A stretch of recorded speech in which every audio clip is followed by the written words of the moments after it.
Halo, kembali lagi di konten Movie Storyline, sebuah konten yang isinya membicarakan alur cerita sebuah film dari awal sampai akhir. Kali ini saya mau menceritakan ke kalian alur cerita dari film The Game Changers di tahun 2015 yang dibintangi sama Daniel Radcliffe. Bercerita tentang diciptakannya game GTA sampai game itu populer hingga sekarang. Let's go, kita mulai. Film diawali dari Sam Houser, seorang pemimpin dari Rockstar Game yang sedang menonton siaran berita tentang kesuksesan game GTA 3 Vice City yang sudah beredar di pasaran. Bahkan di kantor, pegawainya yang bernama Terry mengatakan bahwa mereka berhasil menjual 1 juta unit dalam sehari. Gila bener. By the way, film ini berdasarkan kisah nyata dan sudah mendapatkan izin dari pihak GTA untuk difilmkan. Kita lanjut. Karena game GTA Vice City sukses besar di pasaran, mereka pun melakukan meeting lagi untuk menentukan langkah berikutnya. Mereka ingin menuju ke level selanjutnya dengan membuat GTA terbaru yang lebih realistis dan dengan detail yang lebih keren yang bisa memberikan emosi kepada para pemain. Rencana Sam untuk game GTA selanjutnya adalah menciptakan pemeran utama berkulit hitam.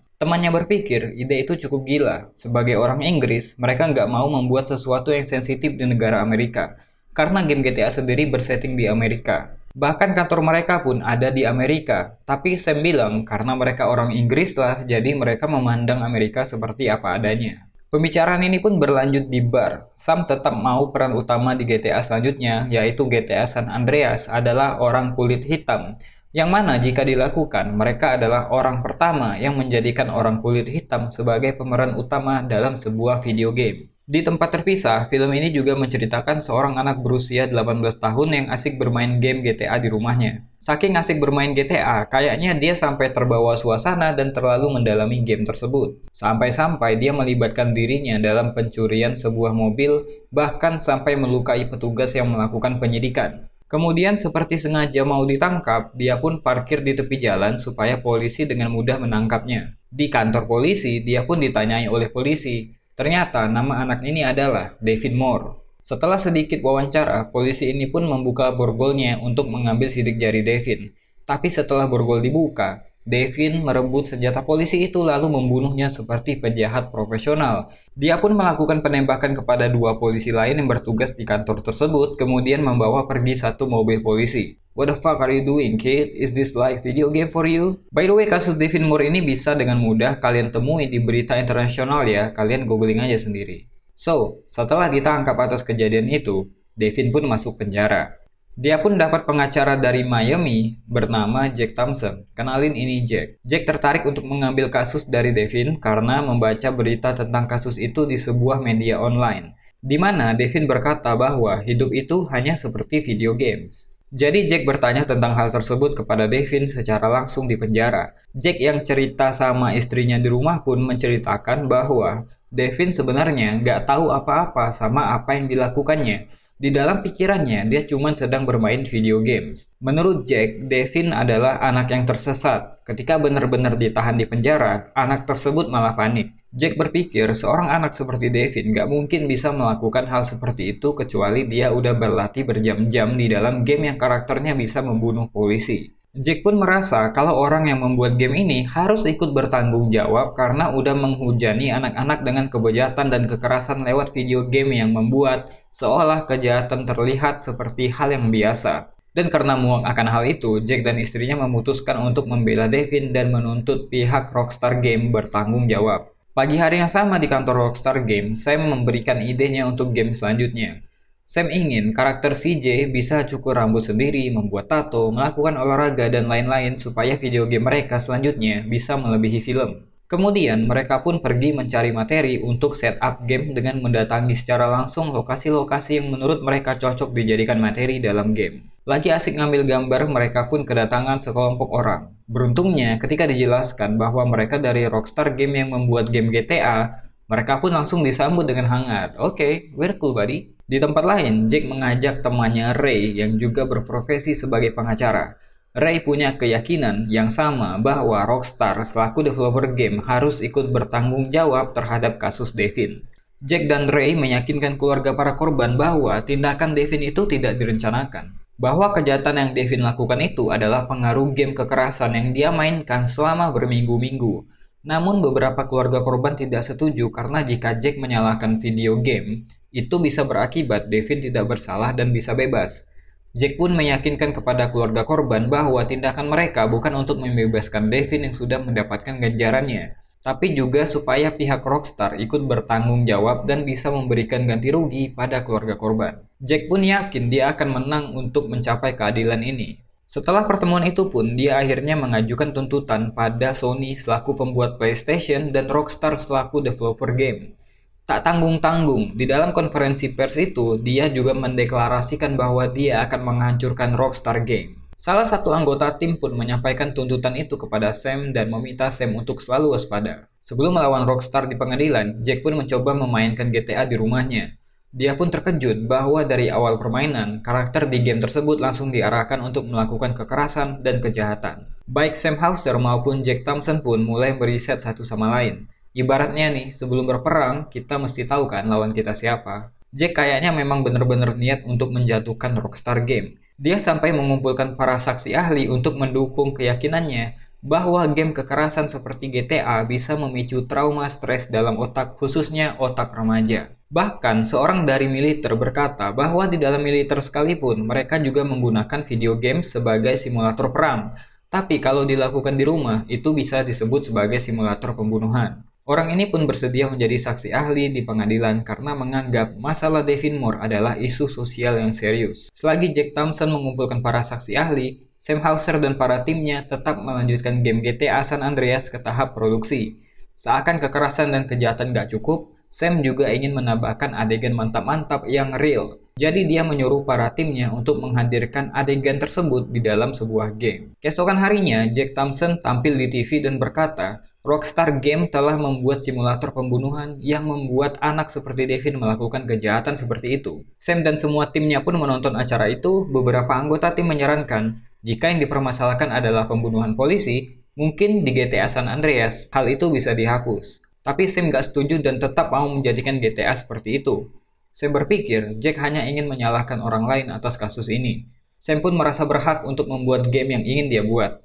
Karena ini Amerika dan Amerika adalah negara bebas. Daripada menyalahkan orang lain, harusnya yang disalahkan adalah orang tuanya dong, atau pendidikannya yang gagal. Begitu kata Sam. Karena aksinya di TV, Jack dan keluarganya mulai mendapatkan teror lewat telepon, bahkan anak Jack pun dikucilkan di tim olahraganya, dan mendapatkan intimidasi secara anonimus. Saat pulang ke rumah pun, anaknya berkata bahwa mungkin Jack menganggap game ini menyakiti orang. Tapi nggak semua anak akan melakukan hal yang sama dengan yang Devin lakukan. Dari situ pun, Jack menyadari bahwa anaknya dibully karena aksinya melawan Rockstar Game.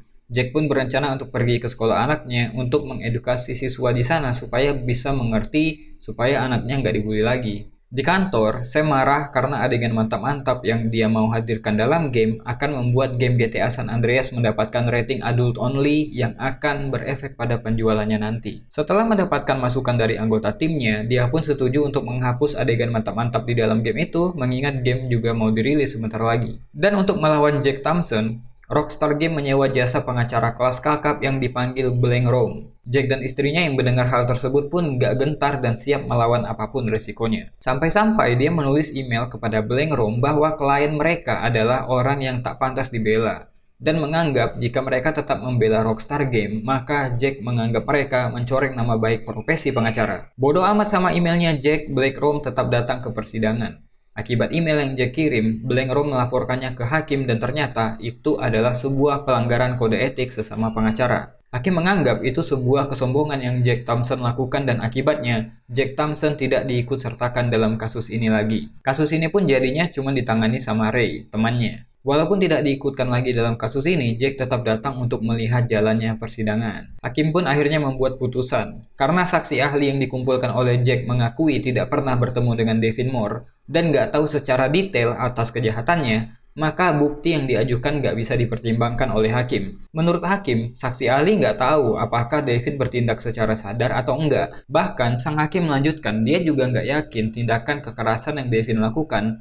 apakah benar diprogram oleh sebuah video game. Karena itulah, hakim memutuskan sidang itu selesai dan dimenangkan oleh Rockstar Game. Jack yang kesal pun kecewa dan teriak bahwa keputusan itu adalah hal yang memalukan. Selesai sidang, Jack yang gak puas pun mendatangi tim dari Blank Rome. Namun sebelum dia bicara lebih banyak, Blank Rome menyampaikan bahwa mereka terpaksa mengadukan Jack kepada kantor pengacara negara untuk menilai tindakan Jack pada kasus ini. terutama pada pelanggaran kode etik yang Jack lakukan. Tapi Jack tetap saja menyalahkan Rockstar Game karena menjual video games yang tak layak untuk anak-anak. Kabar kemenangan Black Room pun sampai pada Sam Houser dan dia pun lega atas putusan hakim mengenai tuntutan ini. Selanjutnya dia pun bisa fokus pada game GTA San Andreas yang sudah mau memasuki waktu rilis.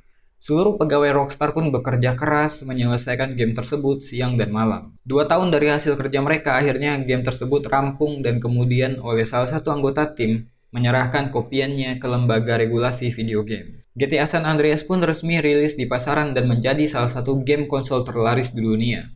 Sementara itu, di tempat lain, Jack mendapatkan kabar bahwa Black Room telah berhasil meyakinkan kantor pengacara negara untuk mencabut lisensi Jack. Selagi dia curhat ke istrinya, rumahnya pun dilempar dengan batu yang membuat kaca jendelanya pecah. Dia pun segera keluar mengejar anak-anak bersepeda BMX, tapi nggak berhasil karena Jack terlalu tua untuk lari. Kasian juga sih ngeliat Jack. Ketika dia bermain golf, dia berdoa kepada Tuhan. Karena sebenarnya dia juga nggak sanggup melawan orang-orang ini, karena cobaan ini seakan menghancurkan jiwa dan keluarganya. Sementara itu di kantor Rockstar Games, Sam Houser lagi senang karena membaca komentar para pemain yang merasa sangat puas dengan gamenya yang baru. Ditambah lagi kabar angka penjualan di seluruh dunia yang fantastis membuat Sam dan para pegawainya berpesta merayakan hal tersebut. Game ini pun menarik perhatian banyak orang, terutama para modifikator game atau biasa disebut dengan modders, seperti Patrick, seorang dari Belanda yang memang menyukai dunia modifikasi game. Patrick menemukan sebuah kode pemrograman yang ada di dalam game tapi nggak termasuk bagian di dalam game. Dia pun membongkar kode tersebut dan menemukan adegan mantap-mantap yang sebelumnya ingin dimasukkan ke dalam game tapi nggak jadi. Ternyata kode tersebut nggak dihapus, tapi cuma disembunyiin. Sam dan timnya pun kaget karena cuplikan tersebut dibocorkan dan menjadi viral di YouTube. Kabar tentang viralnya video tersebut pun sampai ke Jack Thompson, dan dia berpikir inilah saatnya dia menyerang balik. Patrick yang mengupload video tersebut pun dikejar-kejar wartawan untuk dimintai keterangannya. Dia pun bilang ke wartawan bahwa semua yang dia posting adalah berasal dari DVD tersebut. Bertolak belakang yang dibilang oleh pihak Rockstar Game pada wartawan, Terry malah menyalahkan para hacker atau modders yang mengubah adegan dalam versi resminya. Sam pun marah karena Terry menyalahkan para modders atas insiden ini karena di dalam industri game, para modders adalah fans fanatik. Ketika masalah ini ramai diperbincangkan, Jack Thompson pun mendapatkan kepercayaan dirinya kembali untuk melawan Rockstar Game. Terlebih lagi, dia sampai dihubungi Senator Amerika Serikat yaitu Hillary Clinton untuk datang ke White House khusus untuk membicarakan kasus ini. Rockstar Game pun seperti biasa mendapatkan bantuan kembali dari Black Room. Pihak Black Room menanyakan bagaimana cuplikan itu Patrick dapatkan.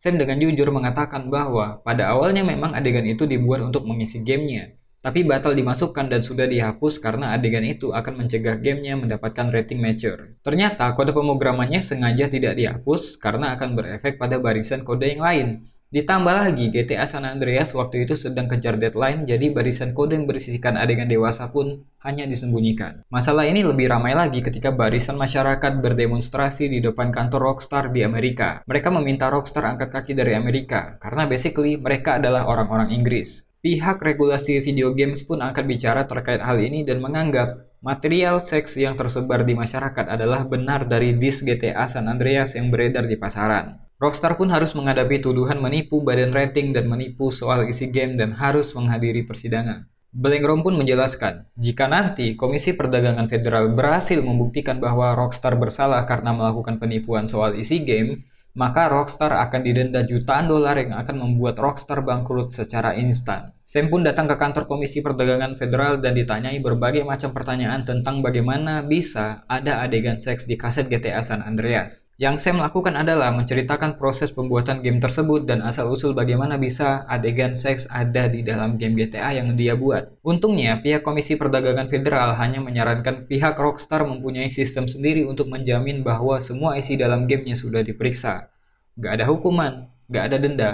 Hanya disuruh berjanji supaya kejadian seperti ini nggak terulang lagi. Sedangkan nasib baik tak berpihak pada Jack Thompson. Kegembiraannya berakhir karena kantor pengacara negara bagian ingin memberhentikan Jack karena pelanggaran profesi yang dia lakukan. Dan dia harus mengikuti persidangan karena itu dan terbukti melanggar 31 macam kode etik. Dia pun diberhentikan total dari profesinya sebagai pengacara. Tapi karena aksi dari Jack Thompson, Hillary Clinton pun mengumumkan Undang-Undang Perlindungan Hiburan Keluarga yang melarang penjualan game yang mengandung kekerasan kepada anak di bawah umur. Jack Thompson berhasil mengubah hukum, tapi sayang nggak berhasil mendapatkan ganti rugi untuk para polisi korban penembakan Devin Moore. Begitulah suka duka perusahaan Rockstar Game, developer dari game GTA San Andreas yang mungkin di antara kita pernah memainkannya di rumah atau di rental PS. Itu aja buat video kali ini. Kalau kalian suka dengan konten movie storyline kayak gini, silahkan subscribe. Saya Abi Saputra.